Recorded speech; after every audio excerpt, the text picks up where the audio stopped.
Alhamdulillahi Rabbil Alamin. Wassalatu wassalamu ala Rasulillah wa ala alihi wa ashabihi ajma'in. Alhamdulillah, muslimin dan muslimat mudah-mudahan dirahmati Allah.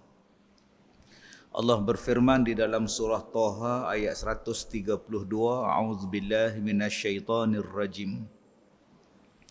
Wa'mur ahlaka bis-shalah wastabir 'alaiha la nas'aluka rizqan nahnu narzuq wal 'aqibatu littaqwa. Wa'mur ahlaka bis-shalah, dan suruhlah keluargamu serta umatmu bis-shalah, mengerjakan sembahyang. Wastabir 'alaiha, dan hendaklah engkau tekun sabar menunaikannya. La nas'aluka rizqa, kami tidak meminta rezeki kepadamu. Nahnu narzuquk, kamilah yang memberikan rezeki kepadamu. Wal aqibatu littaqwa, dan ingatlah kesudahan yang baik adalah bagi orang yang bertakwa. Baik, di dalam surah Taha ayat 132 ini tuan-tuan, Allah Ta'ala sebut kepada kita perintah daripada Allah Subhanahu wa Ta'ala menyuruh kita. Dalam ayat ni dia suruh Nabi Muhammad menyuruh keluarganya dan umatnya untuk tetap mendirikan solat. Maka pada kita suruh keluarga kita menunaikan sembahyang. Wa'mur ahlaka bis-shalah, suruh keluarga kamu untuk tetap mengerjakan sembahyang. Jadi cari jalan tuan-tuan, macam mana nak bagi anak-anak kita sembahyang, isteri kita sembahyang, suami kita sembahyang. Cari jalan. Bukan setakat boleh suruh je sembahyang. Lebih daripada itu. Wa'mur ni lebih daripada suruh. Kalau suruh ni sekadar sembahyang. Lebih daripada suruh tu makna bimbing dia, ajak dia, tarik dia. Sebab sekarang suruh tak jalan tuan-tuan. Suruh tak jalan. Kita kena tarik dia, bimbing dia, belai dia daripada kecil untuk mengerjakan solat. Wastabir 'alaiha, dan hendaklah sabar di dalam mengerjakan sembahyang. Sebab kata Allah, innas salah, sembahyang ini satu benda yang besar, la kabirah, berat, illa 'alal khashi'in, melainkan bagi orang yang khusyuk. Orang yang khusyuk dia menunggu sembahyang. Orang yang tak khusyuk ni tuan-tuan, sayup-sayup sembahyang. Dekat-dekat nak habis baru nak sembahyang. Tengok TV dulu, tengok TikTok dulu, menyembang dulu, tengok bola dulu, baru dia fikir sembahyang. Orang yang khusyuk ni sebelum masuk waktu dia standby dah. Dia dah siap dah diri dia nak pergi sembahyang. Sebab itu kata Allah, wastabir 'alaiha, jaga, tekun sembahyang ini. Sebab kata Allah, kami tidak meminta rezeki daripada kamu. La nas'aluka rizqa, kami tidak minta rezeki daripada kamu. Bukan kamu yang bagi rezeki pada Allah. Nahnu, kami, narzuquka, kami yang memberikan rezeki kepada engkau. Tuan-tuan yang saya hormati, di dalam Al-Quran ni ada banyak perkataan yang kita kena baca, yang kita kena baca, yang kita kena belajar. Contohnya apa? Contohnya turun. Inna anzalnahu fi lailatul qadr. Inna nahnu nazzalna zikra wa inna lahu lahafizun. Kami yang menurunkan Al-Quran kepada kamu. Kami yang menurunkan Al-Quran kepada kamu. Allah Ta'ala sebut, kami turunkan Al-Quran kepada kamu. Kami turunkan. Daripada yang tinggi turun ke bawah. Kalau sebut saja Al-Quran, kalau sebut saja kepada Nabi Muhammad, Allah gunakan perkataan kami turunkan. Tetapi kalau tuan-tuan buka dalam Al-Quran, Kalau ayat itu berkenaan dengan orang Yahudi, Bani Israel, kami memberikan pada kamu kitab. Yang kami berikan kitab kepada mereka. Untuk Bani Israel, Allah Ta'ala kata, ataitu, kami berikan pada kamu. Utul kitab. Allazina utul kitab. Orang yang diberikan kitab. Tapi untuk Al-Quran, kami turunkan kitab. Nampak tuan-tuan? Allah membezakan perkataan. Sedangkan kitab pada mereka pun Allah yang turunkan. Taurat, Zabur, Injil ni. Al-Quran pun Allah yang turunkan. Kenapa untuk Nabi Muhammad, kenapa untuk umat Nabi Muhammad Allah gunakan perkataan kami turunkan? Kenapa untuk orang Yahudi, Bani Israel yang dapat kitab-kitab ni tuan-tuan, Injil, Zabur apa semua ni, Allah kata allazina utul kitab, yang kami berikan kitab. Jadi ini yang saya kata tadi, kita kena baca, kena belajar tentang ayat-ayat ataupun kaedah-kaedah sesuatu ayat Al-Quranul Karim. Baik. Ulama-ulama menunjukkan, menerangkan kepada kita, ulama tafsir menerangkan kepada kita bahawa kenapa yang digunakan perkataan turun kepada Quran, kepada kita umat Nabi Muhammad, menunjukkan kemuliaan Nabi Muhammad dan kemuliaan kita, istimewanya kita. Yang utu itu, mereka dapat kitab, mereka engkar. Mereka dapat kitab, mereka rombak. Mereka dapat kitab, mereka tukar nama pula. Buat kitab-kitab daripada pendeta. Maka Allah kata, kami berikan pada kamu. Beza tu. Sesuatu yang Allah tak berapa gemar dengan sesuatu yang Allah gemar. Sebab itu perkataan yang Allah suka, perbuatan yang Allah suka, maka Allah Ta'ala banyak menggunakan perkataan turun. Inna anzalna, kami turunkan Al-Quran, kami turunkan hujan, kami turunkan rahmat, kami turunkan ketenangan. Sesuatu perkataan yang baik Allah gunakan perkataan nazala, turun. Baik, dalam ayat ini Allah Ta'ala kata apa? La nas'aluka rizqa, nahnu narzuquka. Kami tidak minta rezeki daripada kamu. Sebaliknya, kami yang bagi rezeki pada kamu. Nahnu narzuquk. Maka ada orang tanya, Ustaz, Allah ni satu ke ramai? Sebab apa? Ni Allah sebut perkataan kami. Allah sebut perkataan kami. Kami yang bagi rezeki pada engkau. Kenapa Allah Ta'ala tak kata aku yang bagi rezeki pada engkau? Kenapa Allah kata kami? Kami bukan menunjukkan ramai.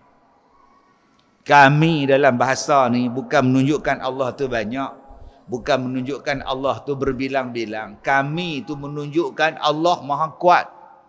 Allah maha kaya. Allah maha besar. Allah maha hebat. Maka dia gunakan perkataan kami. Bukan menunjukkan bahawa Allah tu banyak. Nak tunjuk bahawa Allah tu kaya, maka dia menggunakan perkataan kami. Allah maha kaya, Allah gunakan perkataan kami. Maka tuan-tuan jangan takut. Jangan takut pula lagi kalau air hujan tak ada, lagu mana kita ni. Sat lagi kalau beras tak ada, nak makan apa kita ni. Sat lagi kalau anak kita ramai, apa kita nak makan. Sat lagi rakyat banyak sangat, nak makan macam mana ni. Tuhan bukan miskin. Tuhan maha kaya. Allah Ta'ala sebut berkali-kali bahawa di bumi ni ma'isyah. Bumi ni adalah tempat hidup. Jangan takut tuan-tuan. Bumi ni tempat hidup, akan ada rezeki untuk kita. Akan ada kecukupan udara untuk kita, air untuk kita, akan ada.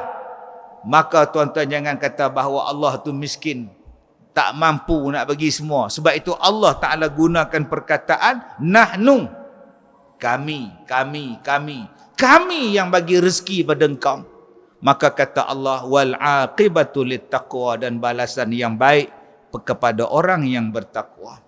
Maka kalau tuan-tuan tanya pada saya, apakah ayat, apakah petua untuk murah rezeki? Jawapan dia ialah, suruh keluarga kita sembahyang dan sabarlah di dalam mengerjakan sembahyang.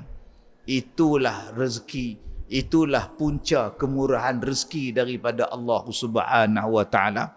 Kalau hidup kita sempit, hidup kita susah, gaji tak cukup, pendapatan pak siapa tak naik-naik, pak siapa yang aku susah sangat ni, jawapan dia cuba tengok pada sembahyang.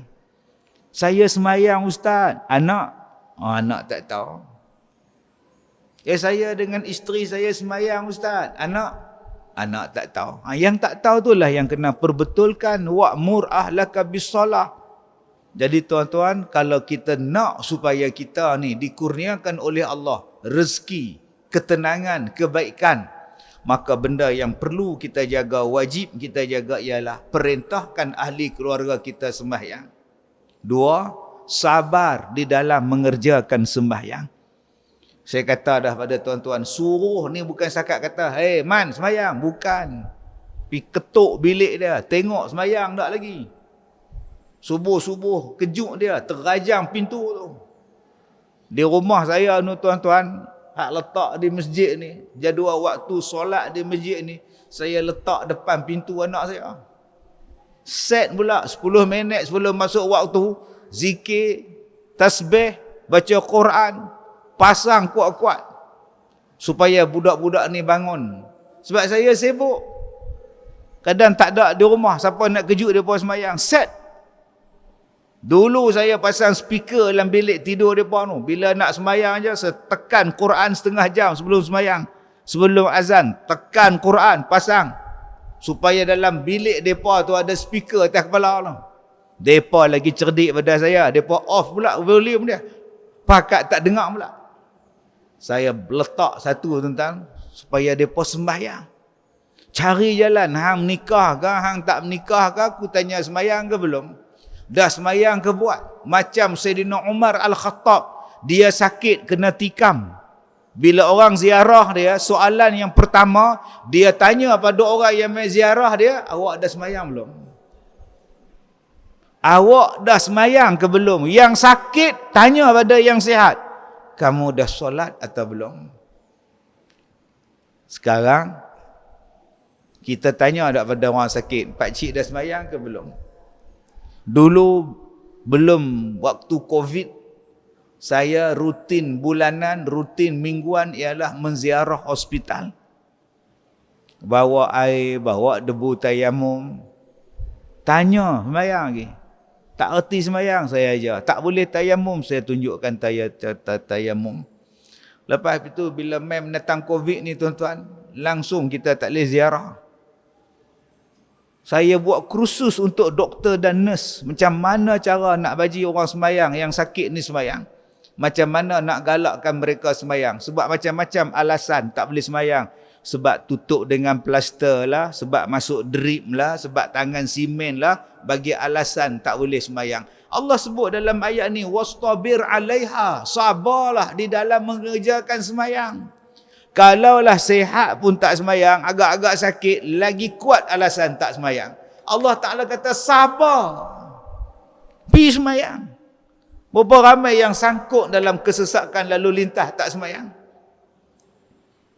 Yang banyak duk komplain dekat Facebook, dalam TikTok apa semua ni, saya nak berak punya susah lah, jam 4 jam, dia kira berak. Saya nak kencing dia tak fikir nak sembahyang. Apa-apa sembahyang dulu tuan-tuan supaya dapat keberkatan. Kita bercakap daripada sudut rezeki dalam keluarga. Sudut rezeki dalam keluarga. Cara dia ialah sembahyang. Bayangkan hari ini Malaysia dia perkenalkan cogan kata keluarga Malaysia. Maknanya Malaysia ni satu keluarga. Kalau kau nak rezeki Allah sampai pada Malaysia, pastikan anak-anak dalam keluarga Malaysia ni sembahyang. Pastikan. Barulah ayam tu banyak. Ni ayam tak ada, harga mahal, beras tak ada, gula tak ada, tepung susah, mahal, minyak masak mahal apa semua. Ni pasal apa? Pasal apa yang Allah angkat benda-benda ni, keberkatan ni.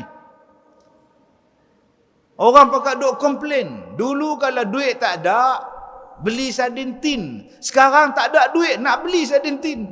Bayangkan. Maknanya keberkatan rezeki. Seolah-olah Allah dah tarik. Puncanya salah satu ialah solat tak dijaga dalam satu bentuk keluarga negara.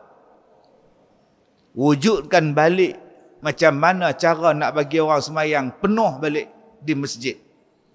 Penuh balik semayang di surau berjamaah. Cari jalan.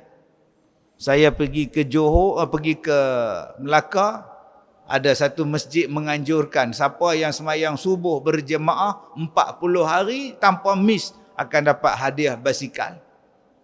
Nak galakkan anak-anak datang semayang subuh. Tiap-tiap hari mai semayang, dapat basikal seorang sebiji. Penuh tuan.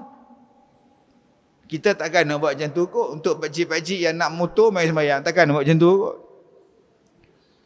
Maka kita kena ingat tentang ayat daripada surah Toha ayat 132 tentang perintah Allah kepada kita menyuruh ahli keluarga kita sembahyang, sabar di dalam mengerjakannya, dan Allah Ta'ala akan memberikan rezeki kepada kita, wal aqibatu littaqwa, dan balasan yang baik, kesudahan yang baik pada orang yang bertakwa. Baik, kita baca kitab Muhimmah fil Ilmil Hadis. Kita sambung pada muka surat yang ke-23. Demikianlah berbagai-bagai siksanya kerana berbagai-bagai derhakanya. Kita masih lagi bercakap tentang isteri yang derhaka kepada suami dia. Seperti mana yang diceritakan oleh Sayyidina Ali karamallahu wajhah, adalah pada suatu hari masuklah aku ke dalam rumah Nabi Muhammad sallallahu alaihi wasallam. Masuklah aku ke dalam rumah Nabi sallallahu alaihi wasallam dan ada sertaku isteriku Siti Fatimah radhiyallahu anha. Maka tak kala menepuk, yakni mengetuk pintu, maka sabda Nabi sallallahu alaihi wasallam, siapakah yang di pintu?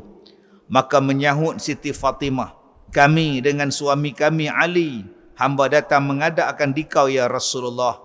Maka tak kala membuka pintu bagi kami, maka tiba-tiba kami dapati Nabi hal keadaannya menangis sebagai tangisan yang sangat. Baik, dalam cerita ni tuan-tuan, Siti Fatimah ni bila ketuk pintu, Nabi tanya dia, ni siapa ni? Dia kata ni, kami ni Fatimah dengan suami. Wahai Rasulullah. Dia panggil Nabi, dia tak panggil Pak. Oi Pak oi. Pak oi, dia tak sebut macam kita. Ayah oi, abah oi, abi oi, daddy oi, papa oi, dia tak sebut. Dia sebut apa? Ya Rasulullah. Isteri Nabi pun panggil ya Rasulullah, anak Nabi pun panggil ya Rasulullah, bapa mertua Nabi pun panggil ya Rasulullah. Abu Bakar tu bapa mertua, Umar Al-Khattab bapa mertua, dia panggil Rasulullah ya Rasulullah. Kalau kita ni dapat menantu ustaz, kita panggil apa? Panggil nama dia. Hang bila sampai Kazim, jarang pak mertua panggil ustaz bila sampai, taubat lahum tak panggil.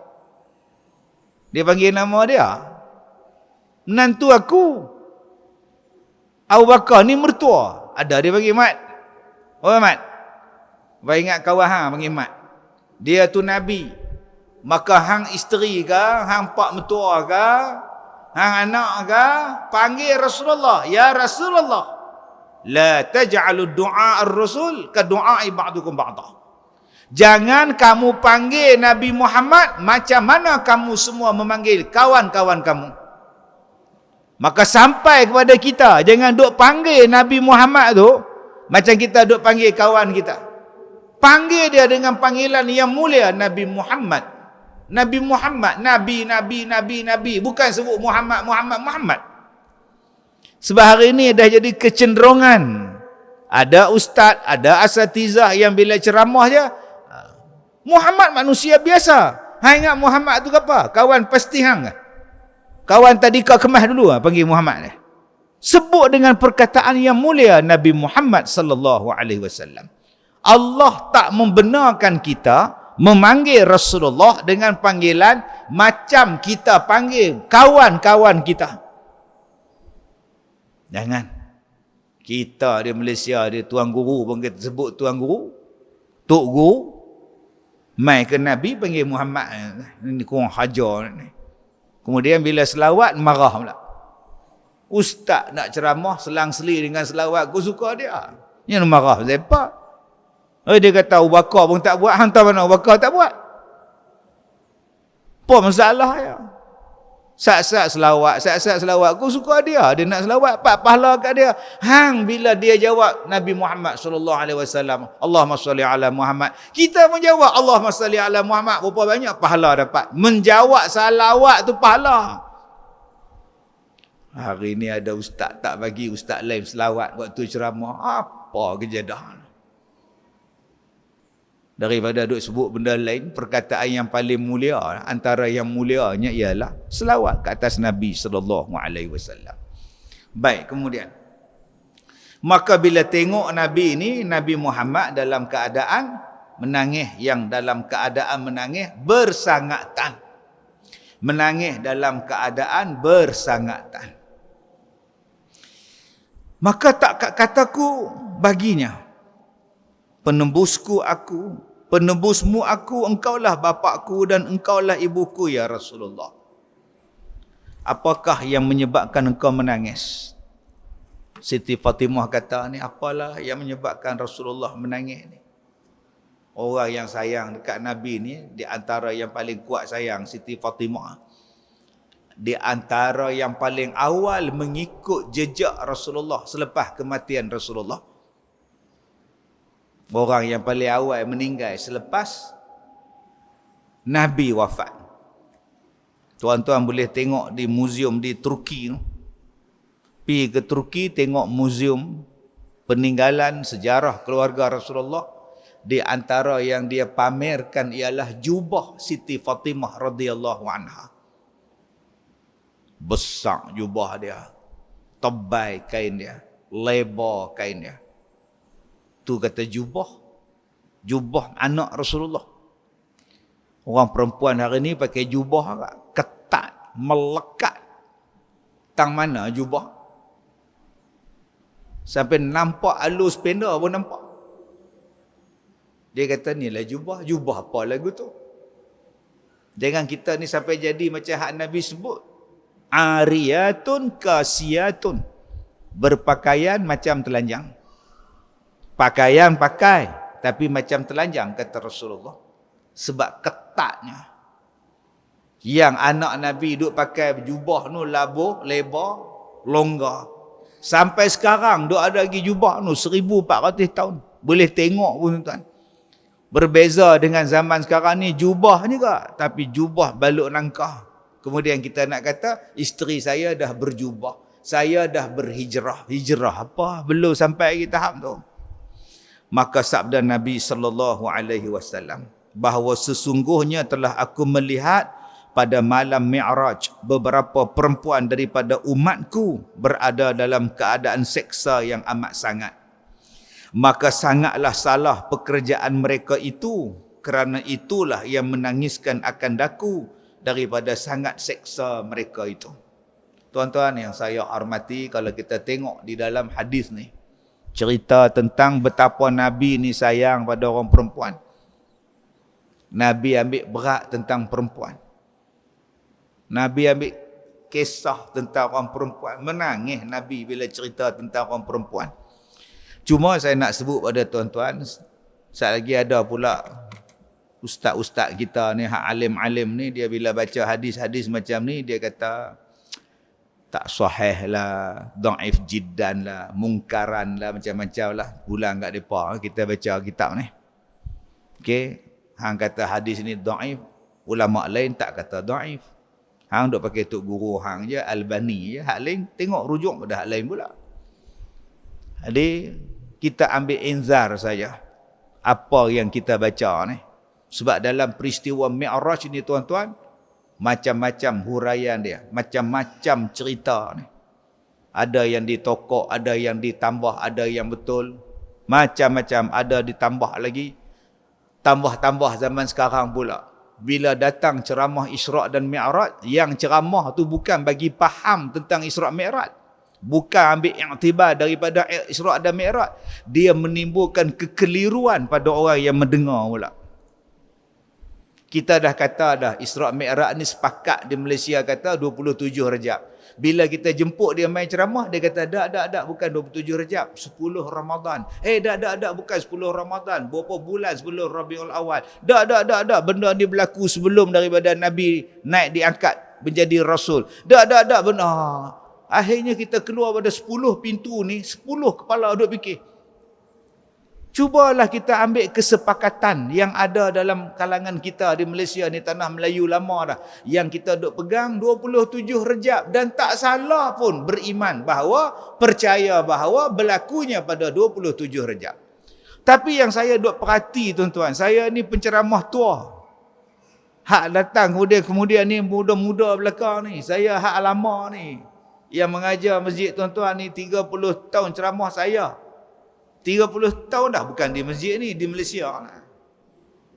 Lama dah tinggal ni saya dengan Datuk Samsuri tu satu zaman.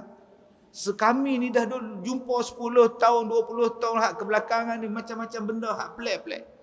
Sepatutnya bila kita mari mengajar orang yang main mengaji ni, dia ada kesatuan. Oh, ni dia. Tapi sekarang ni saya nampak, bila makin mengaji, makin keliru. Kita boleh tolak sana, boleh petikai sini. Sebab yang main mengajar tu, satu contoh aja saya bagi tadi. Tarikh Isra' dan Mi'raj. Kita dah sepakat pakai 27. Dia mari pula cerita, dah. Dia ada 10 pendapat tentang tarikh ni. Habis tu yang mana satu ustaz? Dia tak tahu, suka hampa. Hanya dia bergaduh pula. Cubalah ajak pada awal 27 kan selamat. Baik, jadi begitu juga dalam kisah yang kita baca ni. Kisah Nabi nampak apa yang Nabi nampak dalam peristiwa Mi'raj. Naik ke langit. Bukan Isra' tu, Mi'raj. Naik ke langit tu. Baik. Maka berkata Sayyidina Ali, ya Rasulullah, betapa engkau melihat kepada mereka. Rasulullah dengan Sayyidina Ali sepupu. Rasulullah dengan Sayyidina Ali mertua dengan menantu. Maknanya anak kita boleh menikah dengan sepupu kita. Saya ulang balik. Sayyidina Ali dengan Nabi Muhammad sepupu. Anak Nabi Muhammad menikah dengan Sayyidina Ali. Kalau kita di Malaysia ni, kalau anak kita dengan sepupu kita, anak kita tu, kita ajak panggil dia Pak Su, Pak Long pupu, pangkat Pak Ngah pupu, pangkat Pak Menakan pupu. Oh, tu kira rapat dah tu, salam lah, tak kira. Dah boleh menikah bang. Anak kita, anak perempuan, sepupu kita jantan. Anak perempuan kita boleh menikah dengan sepupu kita. Jadi duk berhati-hati lah. Jangan duk kira belasah je semua. Mentang-mentang jadi Pak Ngah, dia Pak Ngah semua. Yang tak boleh menikah, Pak Ngah betul. Yang ni bukan Pak Ngah betul, Pak Ngah pupu. Baik. Yang kedua, yang Nabi duk menangis ni tuan-tuan.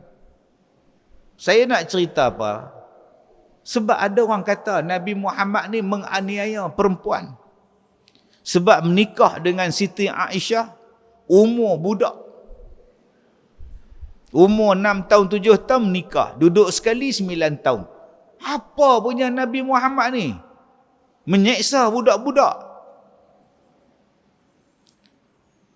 Yang ni tuan-tuan, ada orang tanya pada saya. Sebab tu saya kata tadi.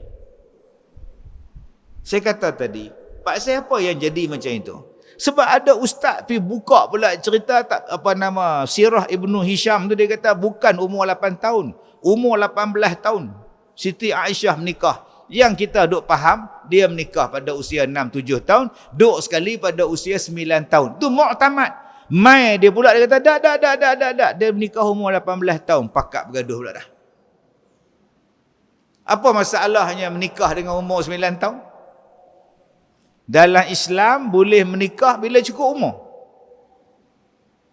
Taklah ustaz, oi, kecil sangat 9 tahun. Tuan-tuan pernah tengok ada orang kerdil, perempuan kerdil? Sampai ketua pendek. Pernah tengok laki dia normal, dia pendek, tinggi meja. Yang laki tinggi kita, isteri dia tinggi meja.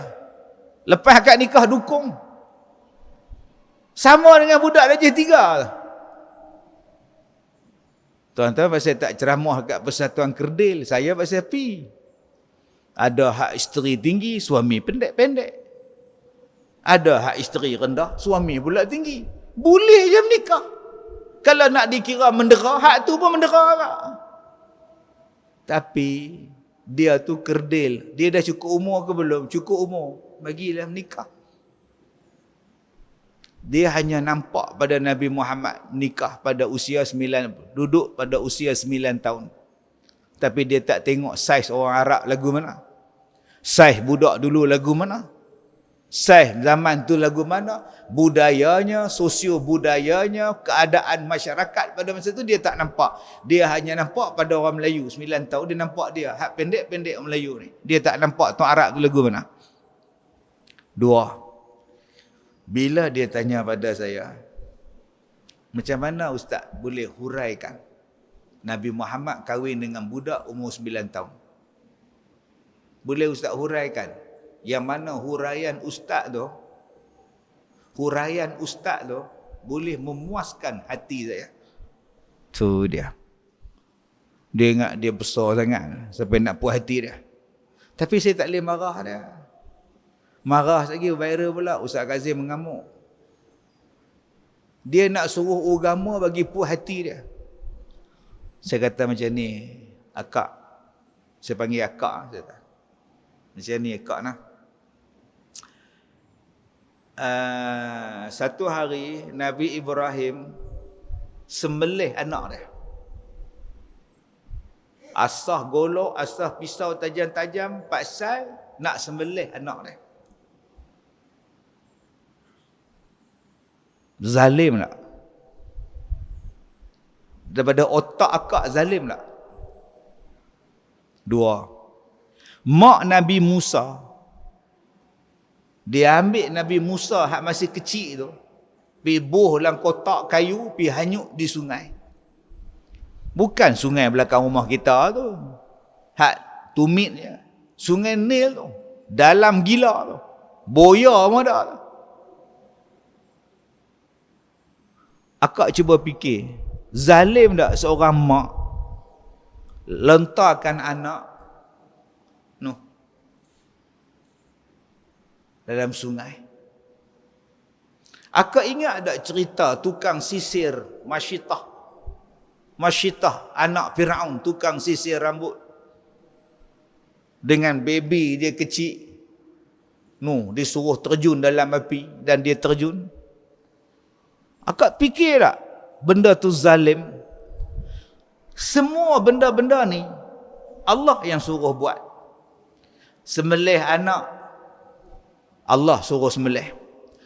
Tinggalkan anak di Mekah dengan isteri di Mekah dalam keadaan tak ada air, tak ada elektrik, tak ada rumah, tak ada orang, tak ada makanan. Siapa yang suruh Nabi Ibrahim tinggalkan Hajar dan Nabi Ismail? Allah.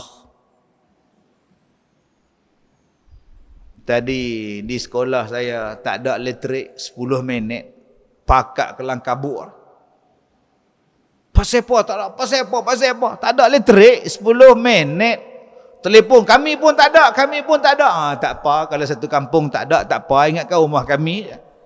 10 minit tak ada elektrik, bising. 10 minit tak ada air, bising. Bayangkan Siti Hajar, elektrik tak ada, air tak ada, tinggal 2 anak beranak di dalam padang yang kering tandus, tanah yang tak ada apa-apa benda, orang pun tak ada.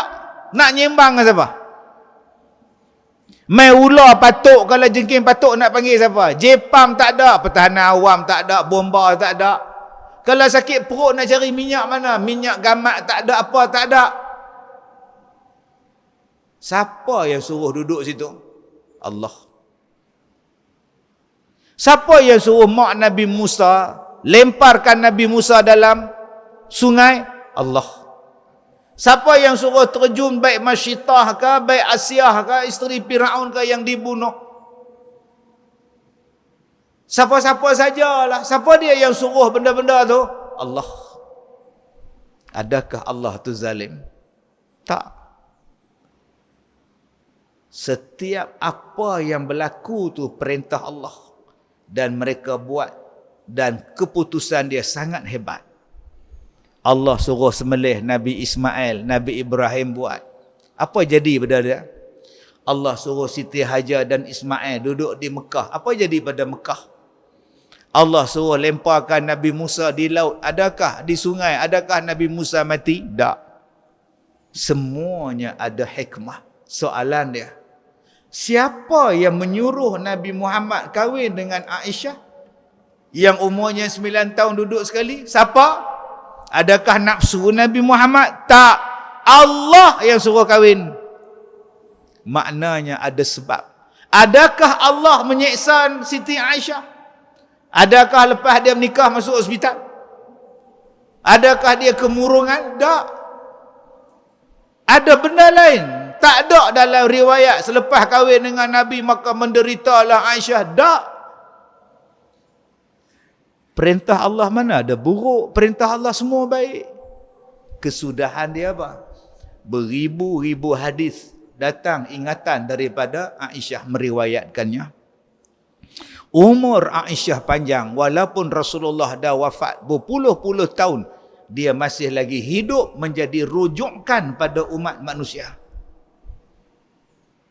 Walaupun Nabi Muhammad dah tak ada, tapi orang boleh tanya lagi pada orang yang hidup dengan Nabi, sebilik dengan Nabi, namanya Aisyah. Orang pakat tanya pada dia. Ada hikmah lain. Yang kamu nak ikut orientalis barat, kafir, yang tak suka pada Nabi Muhammad, memburukkan cerita ni, yang kamu ikut tu pasal apa? Kamu buka lah keseluruhan cerita dia, barulah boleh faham. Ni tak, kamu beriktikad Islam. Beriktikadnya kamu pada Allah Ta'ala Tuhan. Tapi kamu petikaikan perintah Allah macam orang kafir petikai. Dalam hadis ni, Nabi duk teriak mengenangkan orang perempuan. Apa dia yang Nabi nampak? Sabda Nabi SAW, telah aku lihat seorang perempuan yang tergantung dengan lidahnya, dan api neraka yang sangat panas dituangkan ke dalam lehernya. Dan aku lihat seorang perempuan yang tergantung dengan rambutnya dan mendidih otak kepalanya. Yang ni hak Nabi dipertunjukkan dalam neraka. Nombor 1, yang tergantung lidahnya. Tuan-tuan, carilah seksaan yang paling buruk dalam dunia ni, tapi tak boleh lawan seksaan dalam neraka. Kita ingat dulu tok kita duk cerita zaman Jepun, bagi minum air sabun sampai buncit, pecah perut, Jepun seksa. Dia kata, ustaz tak kena. Depa cabut kuku ni ustaz, hidup-hidup cabut kuku. Ui. Kesudahan daripada seksaan Jepun tu apa? Habak mai. Jepun ambil air sabun, dia bubuh dalam mulut. Kemudian ramai-ramai tentera dia mai pijak perut sampai pecah. Teruk ustaz, Allah azab. Selepas pecah tu dia jadi apa abang? Selepas pecah perut, dia mati. Nak kata apa lagi? Bodohnya ustaz ni. Okey. Lepas tu, lepas mati dia seksa lagi tak? Tak ada. Dah jadi mayat, bangkai apa semua tak ada. Dia pun campak buang lah. Oh, kalau macam tu tak teruk. Pasal mati. Yang neraka ni tak mati-mati masalah dia. Lepas kau diseksa ni, kau hidup balik, badalnahum juludan ghairaha. Lepas kau dibakar tu, kau akan digantikan dengan kulit yang lain pula. Hidup balik, bakar lagi. Hidup balik, bakar lagi.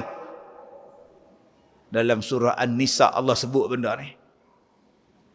Kalau sekadar seksaan dalam dunia, dia seksa kita, kita mati habis-habis ha. Tapi hak dalam neraka ni tak habis-habis. Maka takutlah kepada hak neraka tu lebih pada hak dunia. Tuan-tuan, kita lepas sembahyang doa macam, ya Allah, murahkanlah rezeki, sihatlah tubuh badan. Bagilah temuduga anak aku berjaya. Bagilah SPM anak aku terbit 16 hari bulan ni dapat 9A. Ya Allah, hai perkenankanlah, lembutkanlah hati mak mertua aku. Ya Allah, lembutkanlah hati isteri aku bagi aku menikah lain. Macam-macam. Berapa ramai yang duk doa, Ya Allah, lapangkanlah kuburku, Ya Allah. Matikanlah aku dalam kebaikan, Ya Allah. Biarkan aku boleh mengucap kalimah la ilaha illallah sebelum aku mati, Ya Allah. Ya Allah, Ya Rahman, janganlah putuskan doa untuk aku selepas aku mati, Ya Allah. Yang banyak kita ada sebut dunia. Padahal dunia ni bila-bila masa boleh pi. Akhirat tu nanti. Patutnya minta ke akhirat tu lebih banyak daripada hak dunia ni. Sepatutnya begitu. Baik, yang kedua dia lihat seorang perempuan yang tergantung dengan rambutnya dan mendidih otak kepala dia. Ketiga, pula aku melihat seorang perempuan yang tergantung dengan kakinya di atas terlipat, mengeluarkan segala malaikat yang menyiksa itu dengan dua tangannya daripada pihak belakang, dan minyak tanah dilumurkan pada badannya dan dituangkan air panas ke dalam mulutnya. Kaki tergantung, diikat ke belakang tangan dia, tenganga mulutnya, dituangkan air yang panas dalam lehernya. Yang keempat, aku melihat seorang perempuan yang tergantung dengan dua susunya, dengan dua buah dadanya, dan buah zakum dituangkan masuk dalam lehernya. Buah zakum ialah buah kayu yang di dalam neraka yang amat pahit. Maka apabila memakan mereka itu akan zakum, nescaya menggelegak segala isi perut mereka, menggelegak otak mereka dan gusi mereka, dan keluarlah lidah apinya daripada mulut mereka itu. Ni buah zakum juga Allah Ta'ala sebut dalam Quran. Yang kelima, dan aku lihat pula seorang perempuan yang tergantung, padahal memakan ia akan daging dirinya, dan api neraka dinyala-nyalakan daripada pihak bawahnya.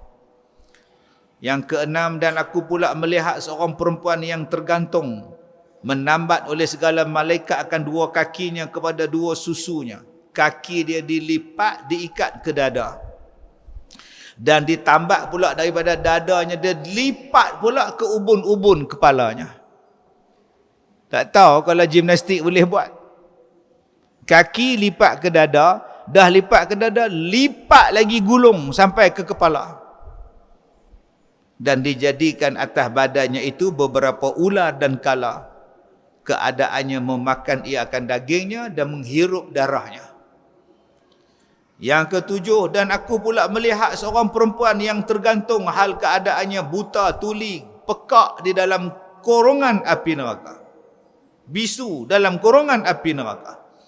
Padahal keluar otak daripada kepalanya dan lagi mengalir ke dalam hidungnya, dan segalanya amat busuk, berputar-putar seperti kena penyakit yang besar. Yang ke-8, aku melihat seorang perempuan yang tergantung, hal keadaannya dipotong segala daging badannya daripada hadapannya hingga belakang, daripada segala anggotanya, daripada gunting api neraka. Yang seterusnya, dan aku melihat seorang perempuan yang tergantung, hal keadaannya hitam segala muka dan dua susunya, dan api memakan isi perutnya. Dan aku melihat seorang perempuan yang tergantung, kepalanya seperti kepala babi dan tubuhnya seperti tubuh keldai, dan di atasnya ribu-ribu warna daripada azab. Dan aku melihat pula seorang perempuan yang tergantung atas rupa anjing, dan api neraka itu masuk daripada bawah duburnya dan keluar daripada mulutnya, dan segala malaikat memukul mereka itu akan kepalanya dan badannya dengan pemukul daripada api neraka. Inilah sebab yang Rasulullah menangis bila dengar cerita Nabi.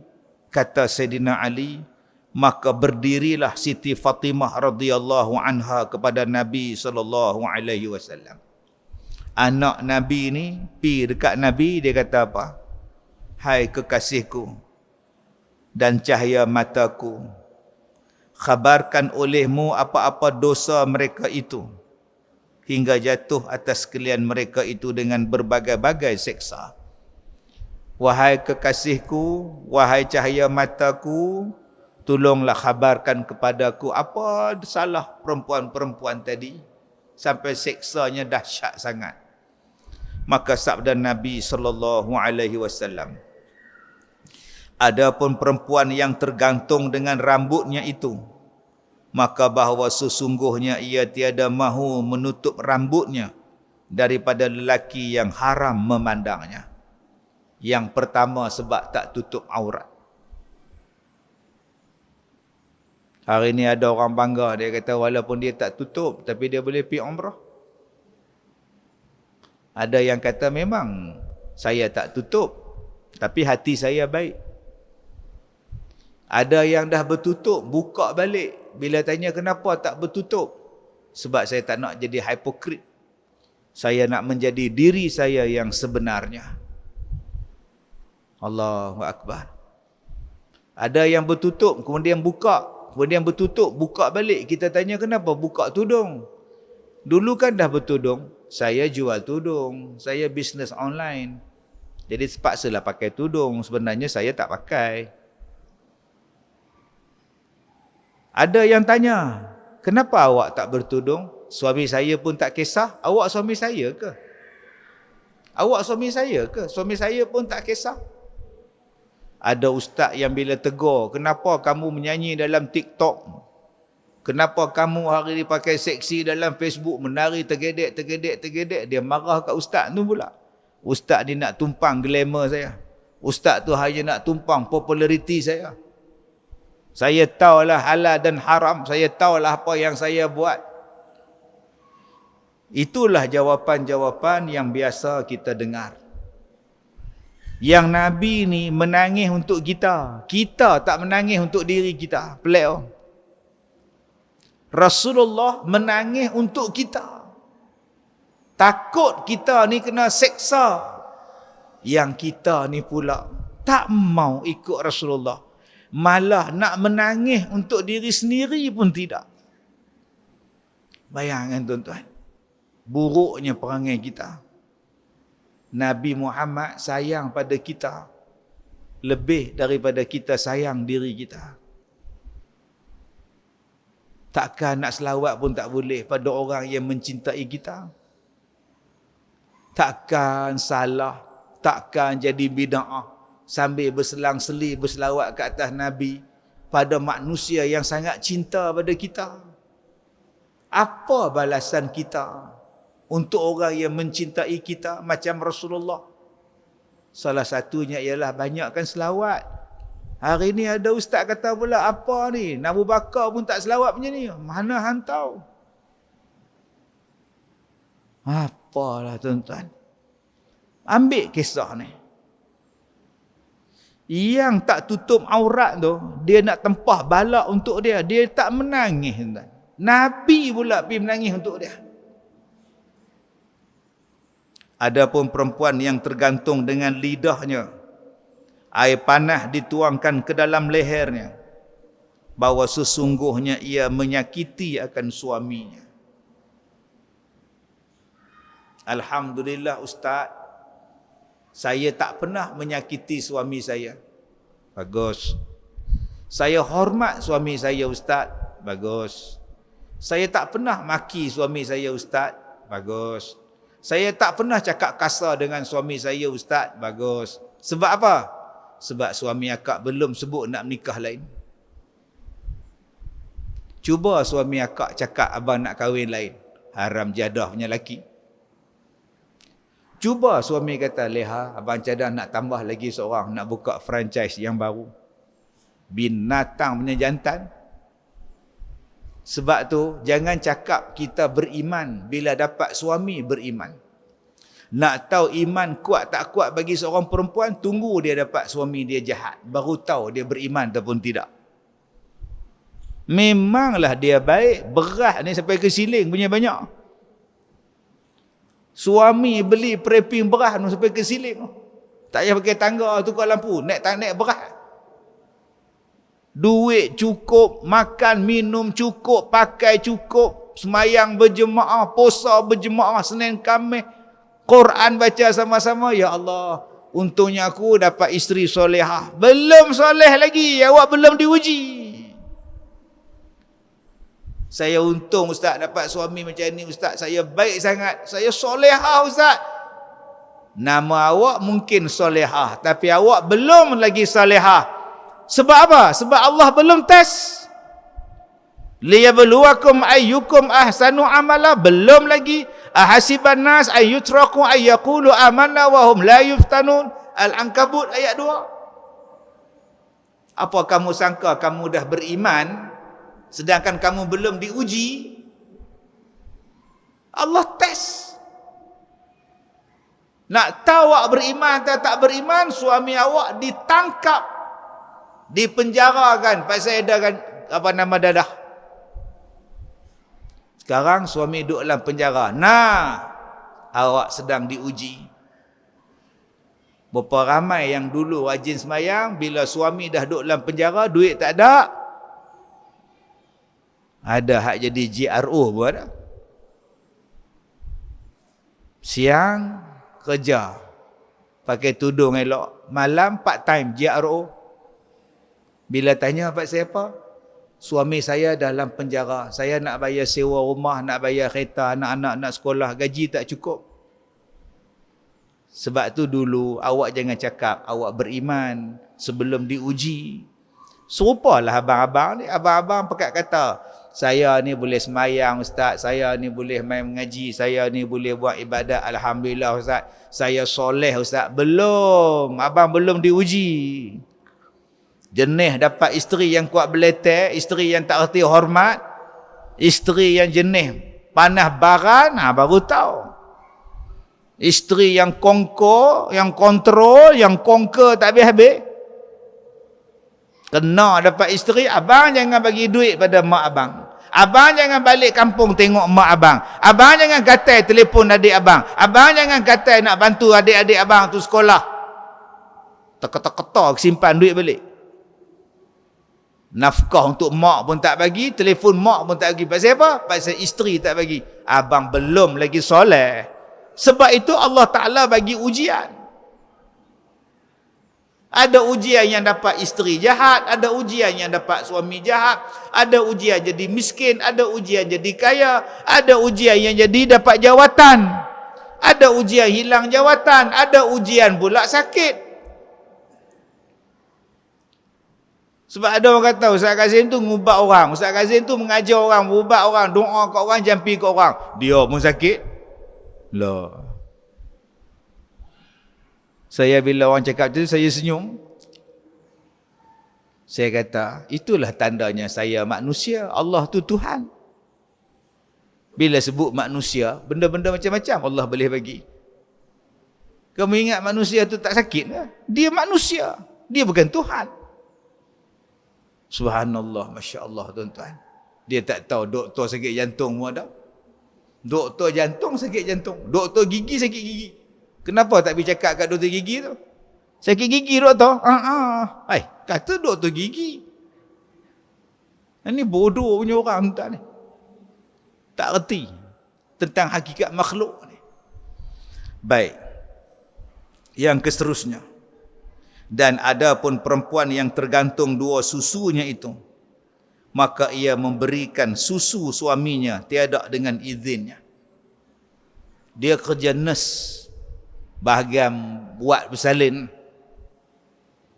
Bila budak beranak ni duk menangis, mak dia pula koma. Mak budak tu ada apa nama, cem manis darah tinggi apa, duk dalam wad koma. Anak duk menangis. Nurse ni duk menyusu budak, dia pun ada anak kecil 5 bulan. Dia ambil budak tu, dia kesian, duk nyusu budak. Diam budak tu. Yang suami kerja, dia tak minta izin pun untuk suami dia nak susukan budak tu.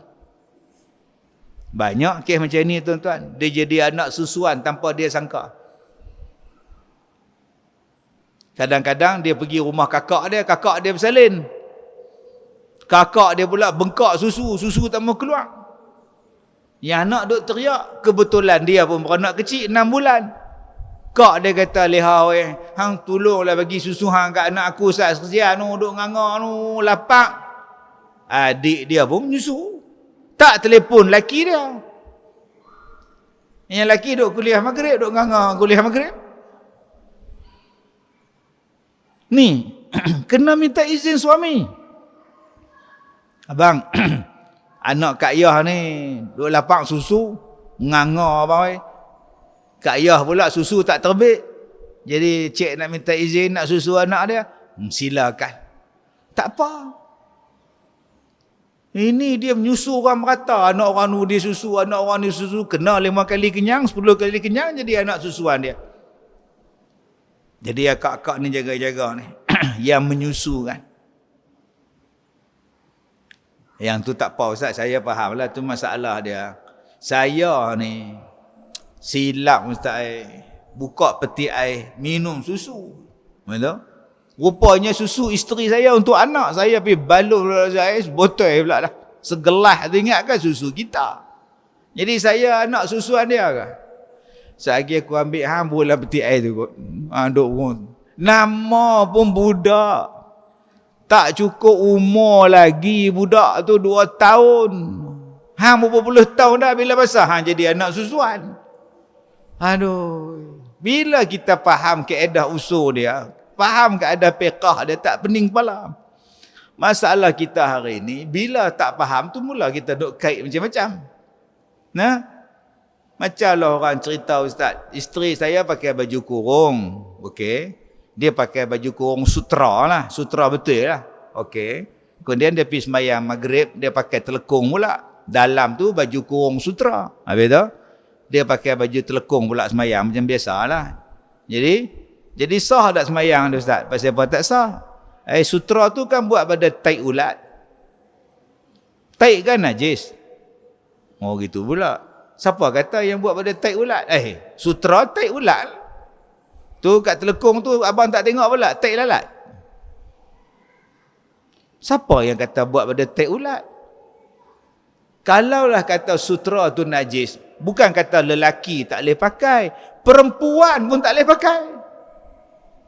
Kalaulah kata sutra tu najis, bukan kata nak pakai, jual pun tak boleh. Kita laki-laki tak boleh pakai sutra, tapi jual sutra boleh.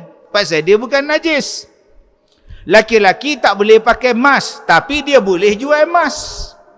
Laki-laki tak boleh pakai telekung, tapi dia boleh buka kedai jual kain telekung. Yang ni yang banyak orang tuan-tuan, dia duk guna otak dia bila pi membahaskan satu-satu isu. Baik, yang terakhir. Dan kata dia lagi, ada pun perempuan yang tergantung dengan 2 kakinya di dalam kerongkongan api neraka, maka bahawa sesungguhnya ia keluar daripada suaminya dengan tiada izin daripada suaminya. Keluar daripada rumah tanpa izin suami. Bang, saya dah kahwin dengan abang ni, saya nak minta izin lah nak pergi kerja. Saya sebagai cikgu sekolah, saya minta izin lah. Abang izinkan. Mulai hari ini abang, tiap-tiap kali saya pergi sekolah, saya tak payah minta izin abang tak payah, dah itu kerja hakiki awak, pergilah abang izinkan. Okey. Habis sekolah pukul 2, dia pergi IKEA. Pergi IKEA. Geng sekolah dia, 4-5 orang dengan kerani sekolah pergi sekali. Pergi jari pinggan mangkuk. Hang dah bagi tahu kat laki hang nak. Laki aku bagi. Laki hang bagi, hang pergi sekolah, bukan pergi IKEA. Tak apa, balik lagi aku minta lah izin. Elok nak balik, melanggar atas tu. Melanggar dengan lori. Mati. So, macam mana? Polis telefon isteri dia, Encik Johan. Ya, kami daripada polis Sungai Dua ni. Ya. Nak maklum jenazah isteri Encik Johan ada kat hospital Seberang Jaya. Kenapa dengan dia? Aksiden. 5 orang. Sudah. Pergi bergegah. Tanya dia aksiden di mana? Sekolah tu.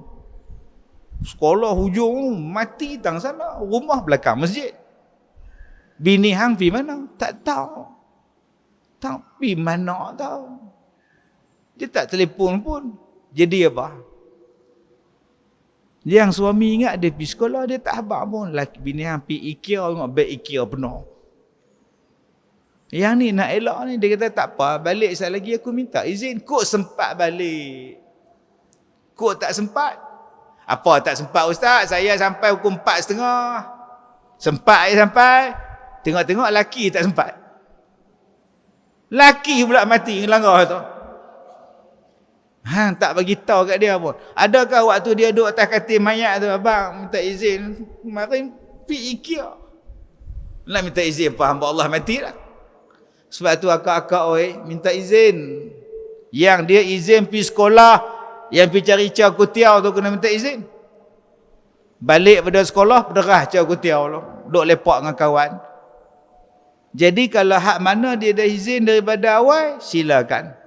Yang mana yang kita baru nak pergi lepas tu, minta izin daripada suami. Sebab takut jatuh fitnah yang bukan-bukan pada seorang isteri, yang menimbulkan perbalahan rumah tangga. Baik, tandakan di situ, insya-Allah kita sambung lagi.